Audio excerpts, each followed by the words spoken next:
கண்ணன் அருளிய ஆரமுதம் கீதை. அதில் முதல் அத்தியாயத்தில் 38, 39வது ஸ்லோகங்களின் அர்த்தத்தை பார்த்து கொண்டு வருகிறோம்.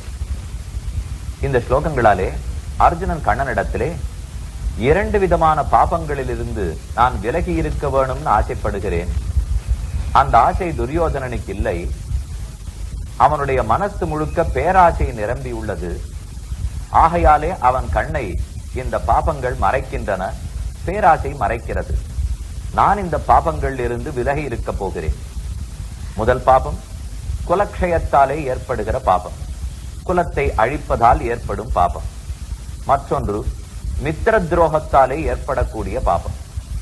மித்திரர்களை அவர்களை நம்பிக்கை துரோகம் செய்வது, நண்பர்களுக்கு விரோதம் செய்வது, நண்பர்களை நம்பிக்கை இழக்க செய்வது, இதெல்லாமே பாபம். இதில் நேற்று நாம் ஒரு பாபத்தை பார்த்தோம். குலத்தை அழிப்பதால் என்ன பெருத்த பாபம் ஏற்படும் நமக்கு தோணும்.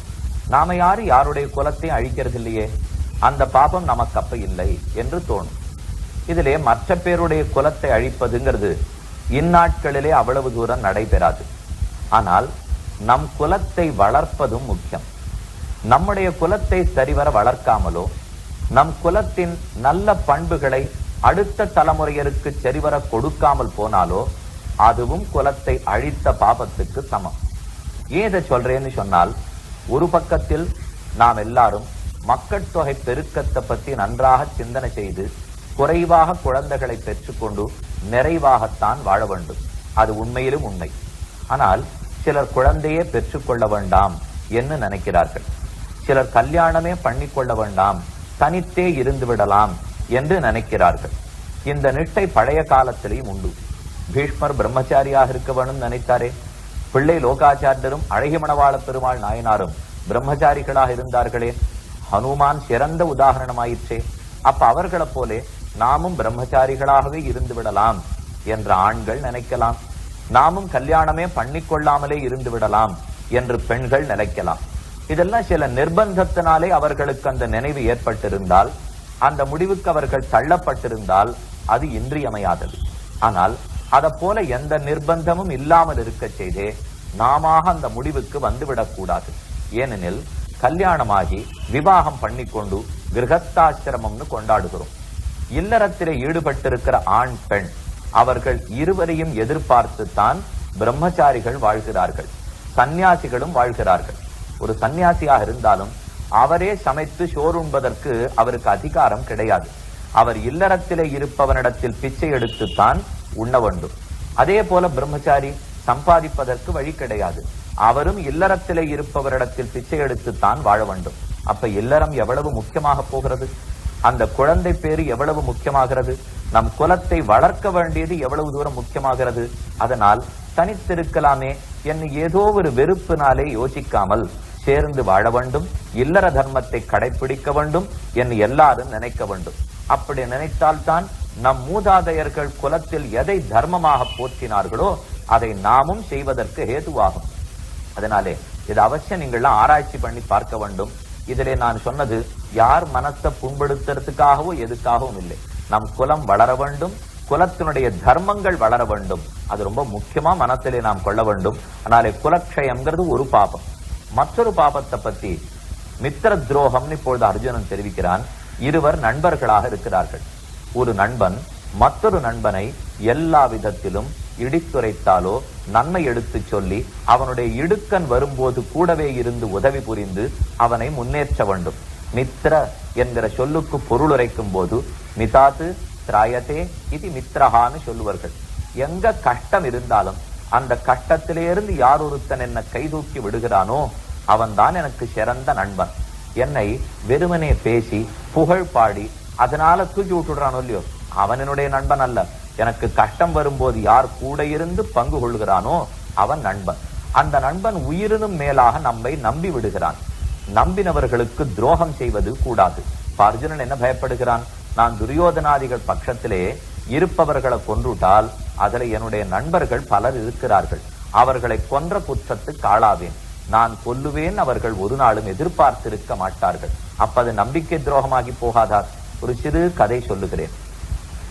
ராமன் நாடு துறந்து காட்டு கேகினான். சித்திரகூடம்ங்கிற இடத்திலே போய் சீதையோடும் லக்ஷ்மணனோடும் தங்கி இருக்கிறான். இது எதுவுமே நடந்தது பரதனுக்கு தெரியாது.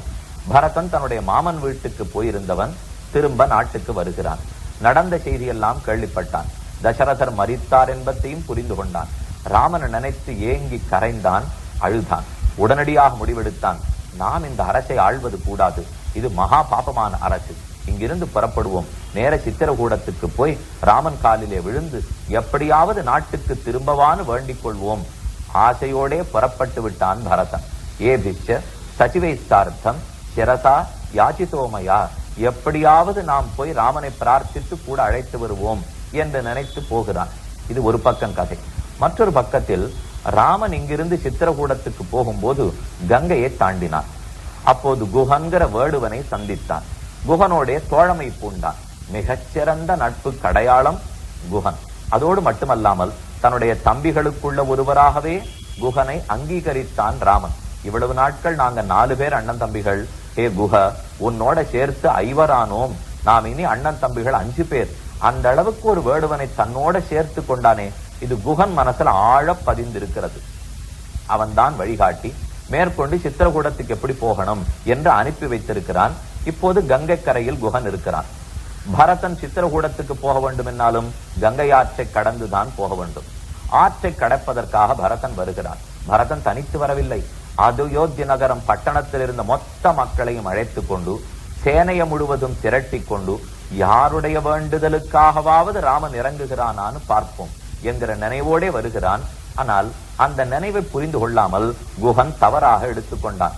பரதன் ராமன் பேர்ல படை திரட்டி வருகிறான், அவனை கொல்லணுங்கிற எண்ணத்தோட வருகிறான் போல் இருக்கிறது, நான் அவனை கங்கையை தாண்டறதுக்கே விடமாட்டேன், இவன் என்ன தாண்டி போக முடியும் நினைக்கிறானா? அப்போது குஹன் சொல்லும் ஒரு வார்த்தை கம்பநாடர் தன்னுடைய கம்பராமாயணத்தில் மிக அழகாக தெரிவிக்கிறார். ஆழ நெடுந்திரை 6 கடந்திவர் போவாரோ, வேழ நெடும்படை கண்டு விலங்கிடும் வில்லாளோ, தோழமை கொண்டவர் சொல்லிய சொல்லொரு சொல்லன்றோ. ராமன் என் தோளிலே கையிட்டு கொண்டு நீ எனக்கு உகந்த தோழன் என்று ஒரு வார்த்தை சொன்னான். அந்த ஒரு வார்த்தைக்காக நான் இனி 7 பிறவிகள் எடுப்பதற்கும் தயார், 7 தடவை ராமனுக்காக உயிரை கொடுப்பதற்கும் தயார். இப்போது மட்டும் அந்த தோழன்னு சொன்ன வார்த்தையை மறந்துட்டு பரதனை இந்த இடத்தை விட்டு தாண்டி போகவிட்டால் உலகம் நாளைக்கு என்னை எப்படி தெரியுமா தூற்றும்? ராமன் பார்த்து தோழன் இவனை நம்பினானே, நம்பிக்கை துரோகம் செய்து விட்டானே. ராமனுக்கு தோழனாவதுங்கிறது என்ன சாமான்யமான செயலா? எப்பேற்பட்ட சக்கரவர்த்தி, சக்கரவர்த்திக்கு குமாரன், எல்லா குணங்களும் நிரம்பியவனை ராமன், பரம்பருடைய அவதாரம். அவர் பார்த்து ஒருத்தனை தோழன்னு சொல்லியிருந்தால் அப்ப எத்தனை தடவை அவருக்காக நாம் உயிர் கொடுக்க வேண்டும்? இந்த தோழன் என்று பெயர் பெற்ற குஹன் இறைந்திருக்கலாம். நாய்க்குஹன் என்று என்னை பற்றி ஊரார்கள்லாம் ஏச்சு பேச்சு பேசுவர்கள். நான் பரதனை போக விட்டுட மாட்டேன் என்று ஒரே ஒரு நாள் ராத்திரி தங்கி நண்பன்னு சொன்ன ஒரு வார்த்தைக்காக குஹன் எவ்வளவு ஏங்குகிறான், எவ்வளவு துடிக்கிறான். அதனால நண்பர்களிடத்திலே அத்தனை நெருக்கத்தோட நாம் இருக்க வேண்டும். அது உங்களுக்கும் தெரியும், எனக்கும் தெரியும். பல பேருக்கு உறவுக்காரர்கள் கூட பிடிக்காது. பிள்ளைகளுக்கு தாய் தந்தையர்களை காட்டிலும் அந்த வயசில் அடலசன்ட் ஏஜ்னு சொல்றமே, அந்த வயசுல நண்பர்கள் தான் எல்லாத்தை விட முக்கியமா படுவர்கள். அதுல தவறில்லை. அது நல்ல நட்பாக இருக்க வேண்டும், கூடாத நட்பாக இருக்கக்கூடாது. தீங்கு வழியிலே செல்லக்கூடிய நண்பர்கள் பிள்ளைகளுக்கு இல்லையாங்கிறத பார்த்து கொள்ள வேண்டும். இளைஞர்களும் ஆராய்ந்து நண்பர்களை தேர்ந்தெடுத்துக் கொள்ள வேண்டும். நாம் ஒரு லட்சிய பாதையில் போய் கொண்டிருக்கிறோம் என்றால் அதற்கேற்ற நண்பர்களாக நாம் தேர்ந்தெடுத்து கொண்டு அவர்களுக்காக உயிரை கொடுப்பதற்கும் தயங்காமல் தான் இருக்க வேண்டும். ஆனா அந்த மித்திரர்களுக்கு துரோகம் பண்றது எவ்வளவு பெரிய பாதக செயல். அதைத்தான் இப்பொழுது துரியோதனன் செய்ய போகிறான். என் பக்கத்தில் இருக்கிறவர்கள் சில பேரை கொன்றால் அவனுடைய நண்பர்களை கொன்ற குற்றம் அவனுக்கு வரும். நான் அவன் பக்கத்தில் இருக்கிறவர்களை கொன்றால் என் நண்பர்களை கொன்ற குற்றம் எனக்கு வரும். மித்திர துரோகம்ங்கிற மகாபாதகத்துக்கு நான் ஆளாவதாகவே இல்லை என்று தெரிவித்தான். இன்னொரு கதையும் சொல்லுகிறேன். மித்திர பாவேன சம்பிராப்தம் நத்யஜேயங் கதஞ்சன தோஷோ யத்யபி தஸ்யாது சதாமேதது அகர்கிதம். இது ராமச்சந்திரனுடைய அழகான வாக்கு. விபீஷணன் ராமனிடத்திலே சரணாகதி பண்ணுவதற்காக வந்திருக்கிறான். சுக்ரீவன் முதலானோர் விபீஷணனை கை கொள்ள கூடாது, அவன் விரோதியினுடைய கூடாரத்திலிருந்து வந்திருக்கிறான். நம் பிராட்டியான சீதை அவளை பிரித்த பாப்பியினுடைய தம்பி விபீஷணன், அவனை சேர்த்து கொண்டா நமக்கு ஆபத்து வரும் என்று ராமனிடத்திலே எடுத்துரைத்தார்கள். அவன் வேஷம் கொண்டு வந்திருக்கான், வேணும்னு நண்பனை போலே பாசாங்கு பண்ணுகிறான். ஏற்றுக்கொள்ளக்கூடாது என்று சுக்ரீவன் முதலானோர் பேசினார்கள். அப்ப ராமன் அவர்களுக்கு பதில் சொல்லக்கூடிய ஸ்லோகம் இது. மித்திர பாவேன சம்பிராப்தம் நத்யஜேயம், என்னாலே விபீஷணன் கைவிடத்தக்கவன் அல்லன். நீங்கள் என்ன சொன்னீர்கள்? நண்பன் வேஷமிட்டு கொண்டு வந்தான், உண்மையிலே அவன் நண்பன் அல்லன். இதுதானே உங்கள் பேச்சு.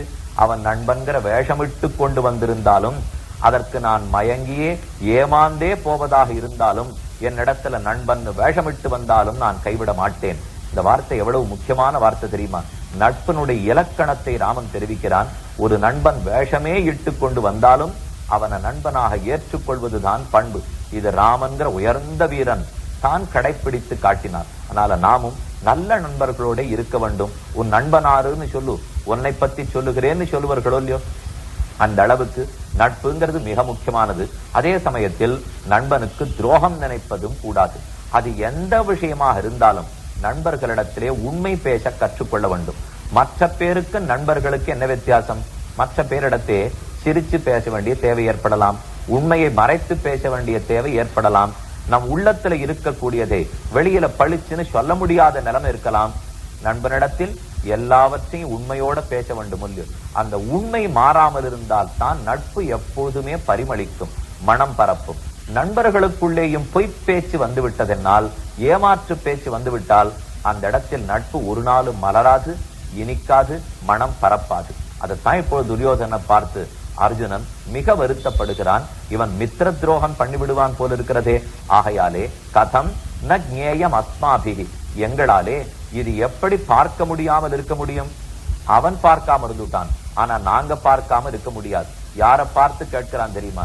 ஹே ஜனார்தன, குலக்ஷயகிருதம் தோஷம் பிரபஷத்தி ஜனார்தன, ஏ ஜனங்களுடைய பிறப்பை அறுத்து விடக்கூடிய சக்தி படைத்தவனே, கண்ணனே, உனக்கே குலக்ஷயத்தினால எவ்வளவு பாப்பம் ஏற்படும்னு தெரியும், மித்திர துரோகத்தினால எவ்வளவு பாப்பம் ஏற்படும்னு தெரியும். அப்படி இருக்க செய்தே எங்களை போய் தூண்டலாமா?